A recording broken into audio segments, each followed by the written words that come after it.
भारत माता की, भारत माता की, छत्रपती शिवाजी महाराज की, धर्मवीर छत्रपती संभाजी महाराज की, जय श्रीराम। भारत रत्न डॉक्टर बाबासाहेब आंबेडकरांचा, मंचावर उपस्थित आपल्या उमेदवारांना आशीर्वाद देण्याकरता आलेले विरूपक्ष शिवाचार्य महाराज,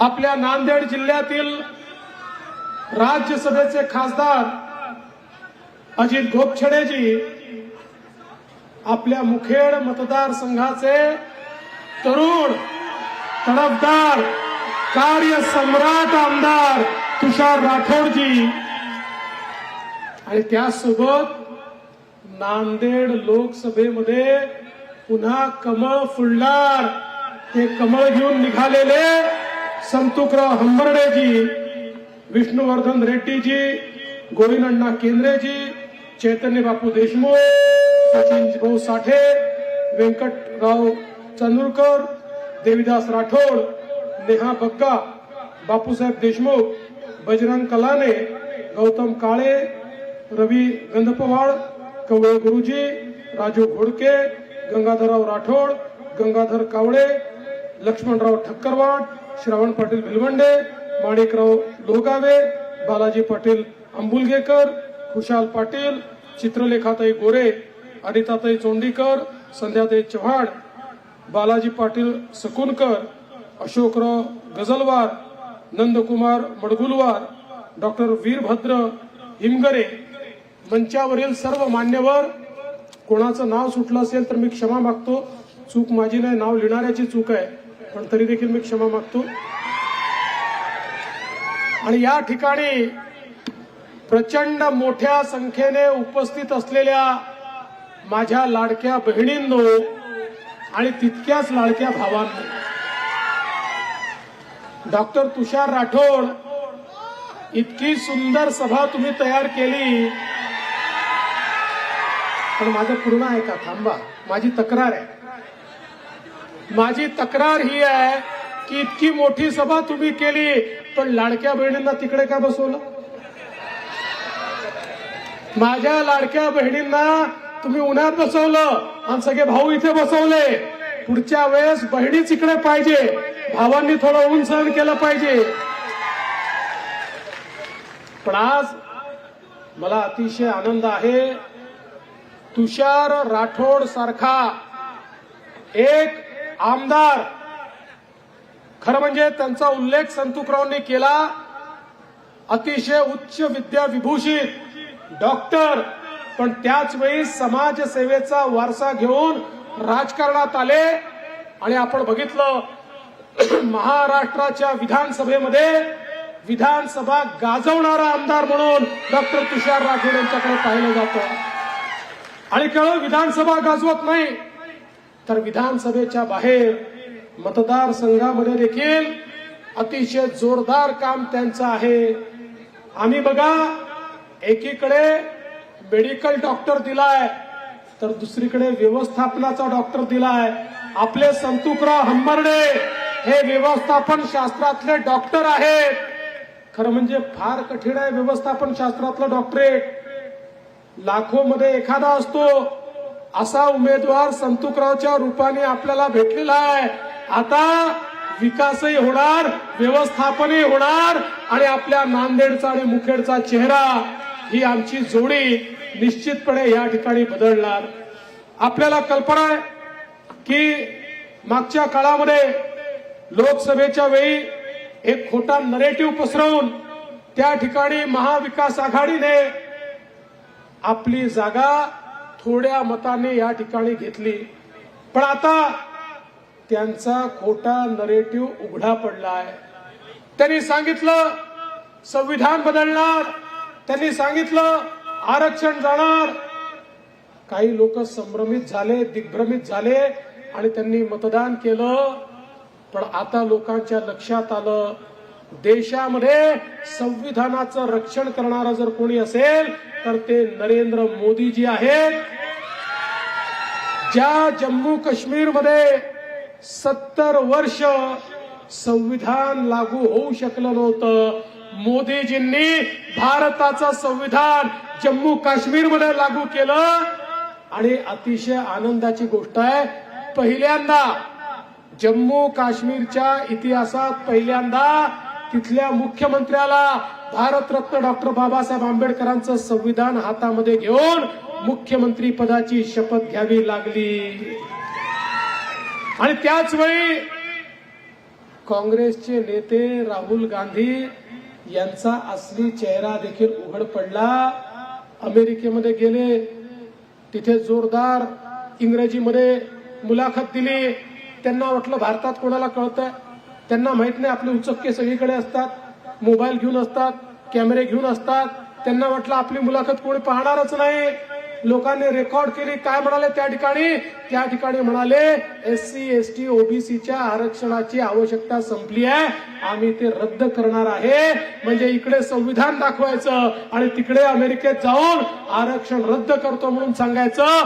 हा काँग्रेसचा दुटप्पी चेहरा आता आपल्या समोर आलेला आहे. त्यामुळे या निवडणुकीमध्ये यांचा फेक नरेटिव्ह आता या ठिकाणी चालणार नाही. आपल्याला माहिती आहे, आपल्या सरकारने सातत्याने शेतकऱ्यांकरता काम केलं. शेतकरी अडचणीत आला तर शेतकऱ्याला पीक विमा दिला. 1 रुपयात पीक विम्याची आपण घोषणा केली. मला सांगताना आनंद वाटतो, 8,000 कोटी रुपये यावेळी शेतकऱ्यांनी 1 रुपया भरला आणि शेतकऱ्यांच्या खात्यामध्ये 8,000 कोटी रुपये आपण त्या ठिकाणी जमा केले. आपण शेतकऱ्यांना किसान सन्मान योजना दिली. मोदीजींनी 6,000 दिले, आपणही 6,000 दिले. 12,000 रुपये शेतकऱ्यांच्या खात्यात आपण देतोय.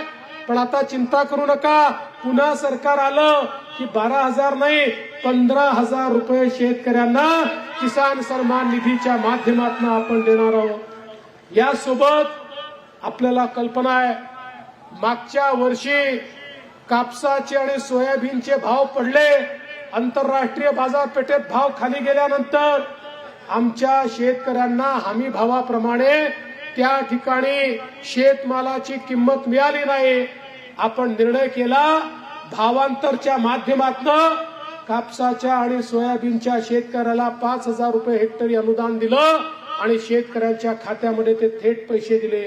आणि आता निर्णय केलाय, आता आपण एक परमनंट योजना तयार करतोय.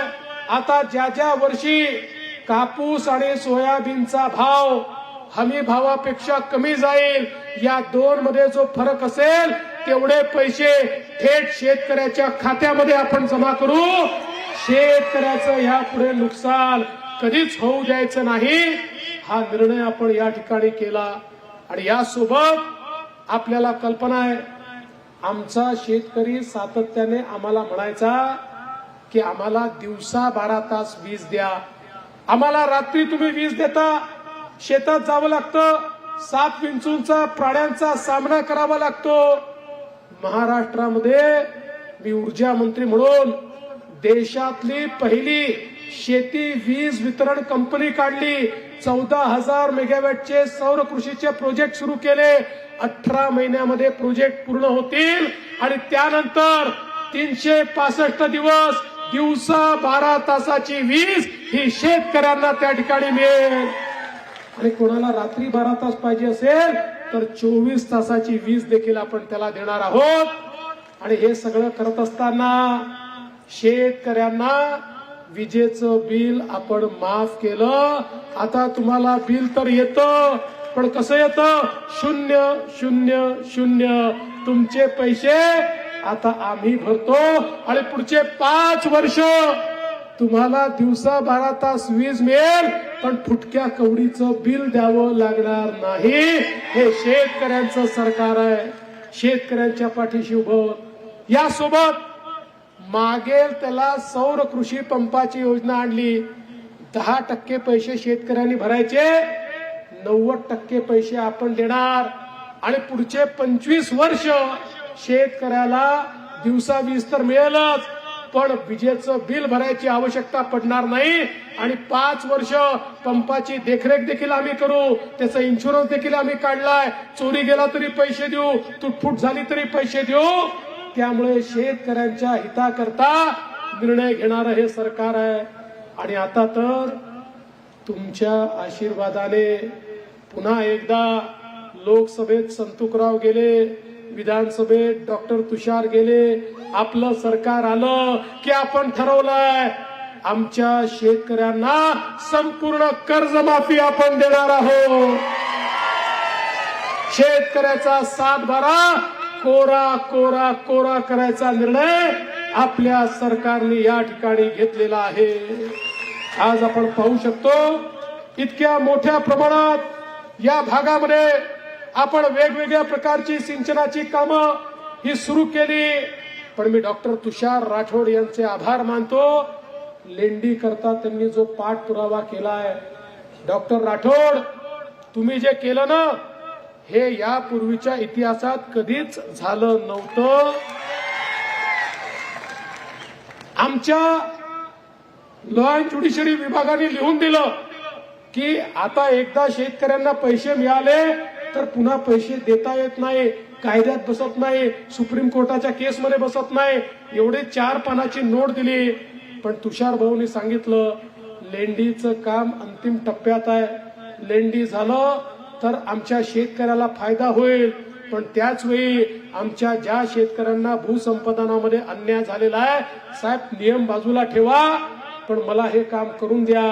आणि मी निर्णय केला, म्हणलं छातीला माती लावा, होईल ते पाहून घेऊ. आणि 165 कोटी रुपयाचं पॅकेज हे शेतकऱ्यांना त्या ठिकाणी दिलं. आता लेंडी होण्यापासून कोणी थांबवू शकत नाही. ही व्यवस्था जर कोणामुळे झाली असेल, डॉक्टर तुषार राठोड यांच्यामुळे झाली, हे या ठिकाणी मला सांगायचं आहे. एवढंच नाही, आपल्या सरकारने तुमच्या लक्षात असेल 14 ते 19 मी मुख्यमंत्री होतो. मी त्यावेळेस सांगितलं होतं एकीकडे जलयुक्त शिवार करतोय, पण त्याच वेळी या मराठवाड्याला मला दुष्काळ मुक्त करायचा आहे. मी सांगितलं होतं मराठवाड्याच्या या पिढीने दुष्काळ पाहिला, पुढच्या पिढीला दुष्काळ पाहू देणार नाही.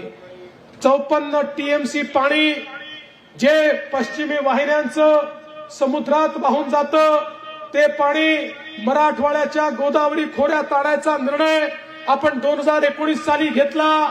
त्यानंतर हे महाभकास आघाडीचं सरकार आलं, आपला निर्णय गुंडाळून ठेवला. पुन्हा तुमच्या आशीर्वादानं सरकार आलं, पाटबंधारा विभाग माझ्याकडे आला, सगळ्या मंजुऱ्या घेतल्या आणि टेंडर काढलं. पुढच्या काळामध्ये हे 54 टीएमसी पाणी थेट गोदावरीच्या खोऱ्यात येईल.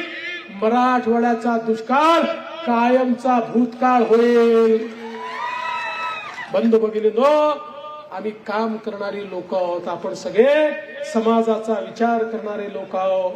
एकीकडे शेतकऱ्याचा विचार आपण करतोय, दुसरीकडे आपले देशाचे प्रधानमंत्री माननीय मोदीजींनी आम्हाला सांगितलं जर विकसित भारत तयार करायचा असेल तर तुम्हाला आपल्या लोकसंख्येचा जो 50% हिस्सा आहे, म्हणजे आपल्या माता भगिनी, आपल्या महिला, यांना सामाजिक आर्थिक परिवर्तनाचा केंद्रबिंदू करावा लागेल, तरच भारत विकसित होईल. मोदीजींनी बेटी बचाओ बेटी पढाओ पासनं लखपती दीदी पर्यंत 14 वेगवेगळ्या योजना आणल्या, महिला केंद्रित योजना आणल्या. लखपती दीदी म्हणजे काय माहितीये? मोदीजींच्या योजनांमधनं आपला व्यवसाय उभा करून जी महिला वर्षाला 1 लाख रुपयांपेक्षा जास्त पैसा कमवते तिला लखपती दीदी म्हणतात. मोदीजींच्या आशीर्वादाने महाराष्ट्रामध्ये 11 लाख लखपती दीदी आम्ही तयार केल्या. आता 25 लाख करू, 2028 पर्यंत 50 लाख करू आणि मग 1 कोटी आमच्या महिला, इथे बसलेल्या सगळ्या महिला आम्हाला लखपती दीदी करायच्या आहेत. आणि डॉक्टर तुषार राठोड, तुमच्याकडनं माझी विशेष अपेक्षा आहे, सरकारचे कार्यक्रम तुम्ही फार चांगल्या प्रकारे राबवता, त्यामुळे या मुखेड मतदारसंघामध्ये किमान 25,000 लखपती दीदी तुम्ही तयार कराव्यात. त्याकरता काय तुम्हाला मदत पाहिजे ती मदत हा देवाभाऊ तुम्हाला करेल हे निश्चितपणे या ठिकाणी सांगतो. आणि मग आपण देखील निर्णय केला महिला केंद्रित नीती आणायचा आणि या नीतीच्या अंतर्गत लेक लाडकी सारखी योजना आणली. लेक लाडकी योजनेच्या अंतर्गत आपण निर्णय केला घरामध्ये जर मुलगी जन्माला आली मुलीच्या जन्माचं स्वागत झालं पाहिजे.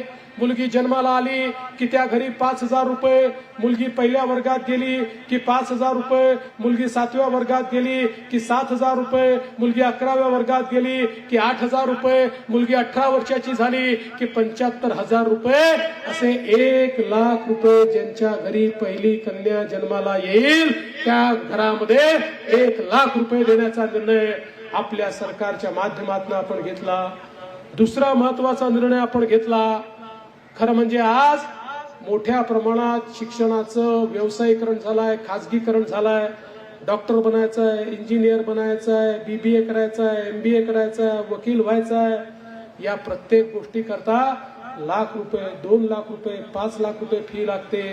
गरीबाच्या घरी, मध्यमवर्गीयाच्या घरी एक मुलगा असेल, एक मुलगी असेल, आई बाप मुलीला बोलवतात आणि सांगतात बाई आमच्याकडे एकाला शिकवण्याचे पैसे आहे, तुझ्या भावाला आम्ही शिकवणार आहोत कारण हा खानदानीचा चिराग आहे, तुझं तर लग्नच करून द्यायचं आहे, त्यामुळे तू घरी बस.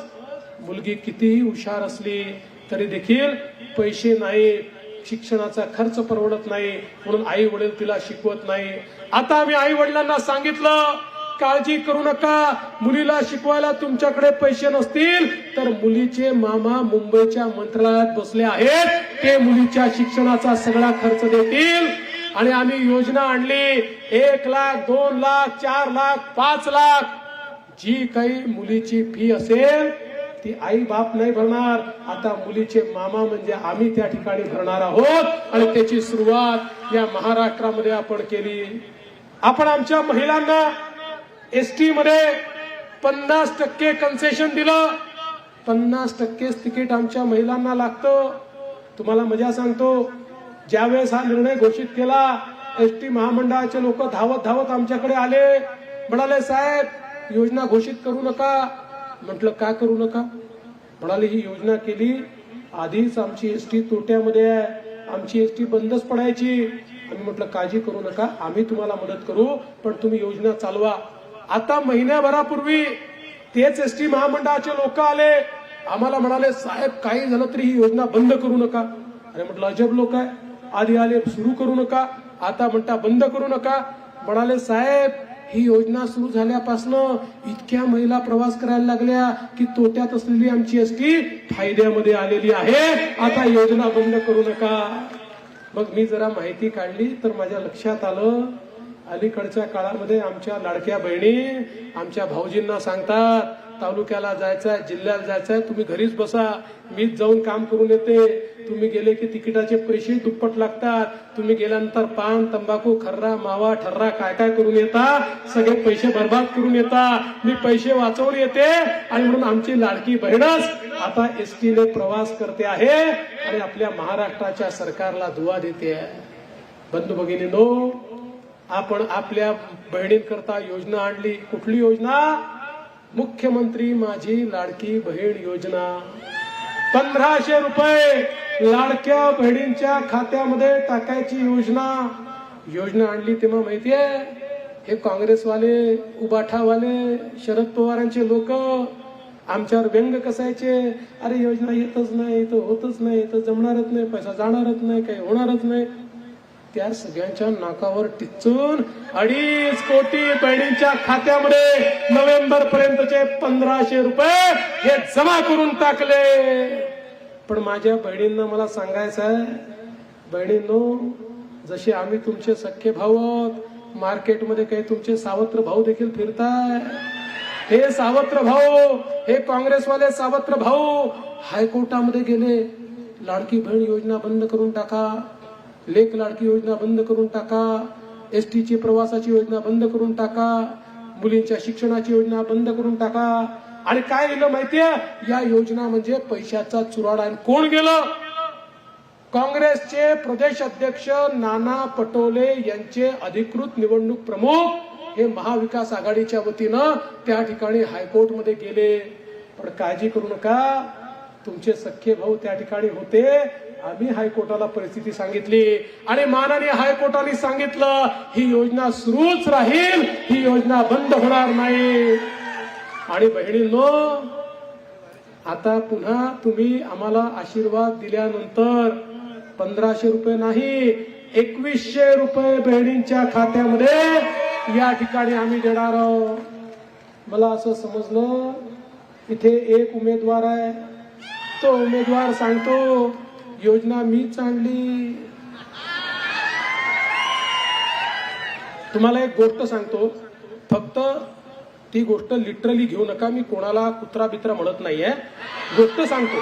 नाही तर उगीच तुम्ही, कारण मला ते वाईट शब्द वापरत असतील माझ्या तुषारबद्दल, मी कधीच असं करणार नाही.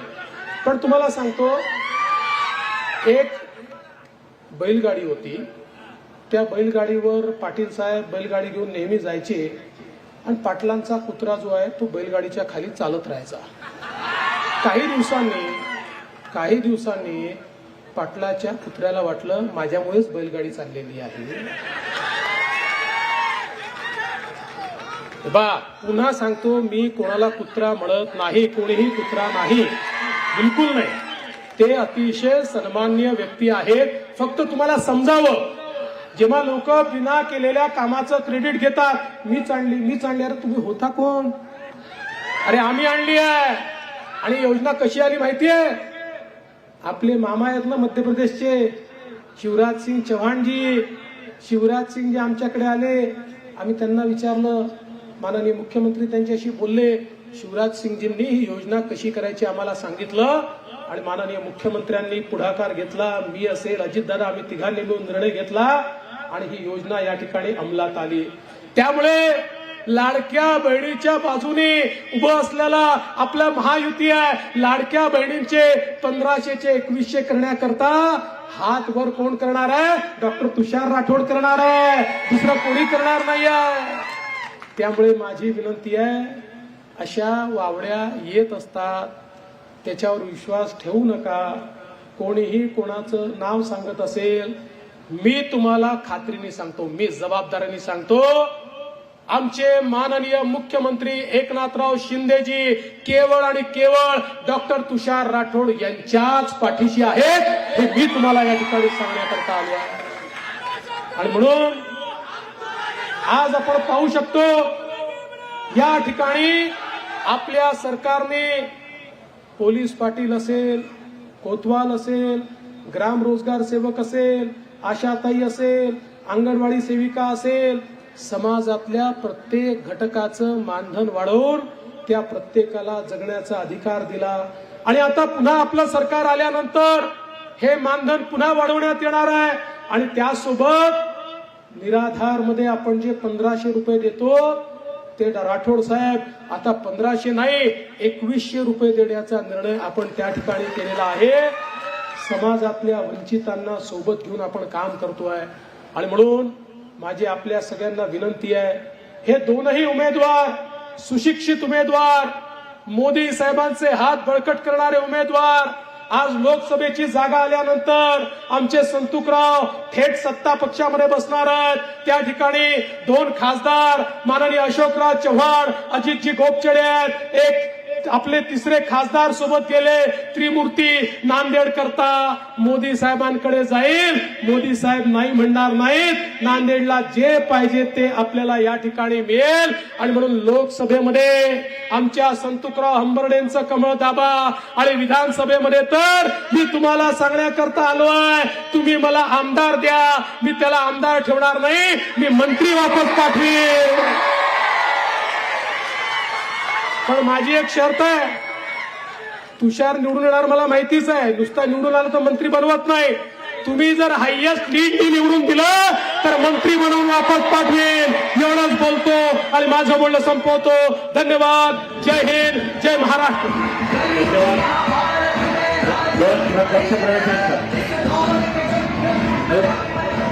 दोन पक्षप्रवेश आहेत.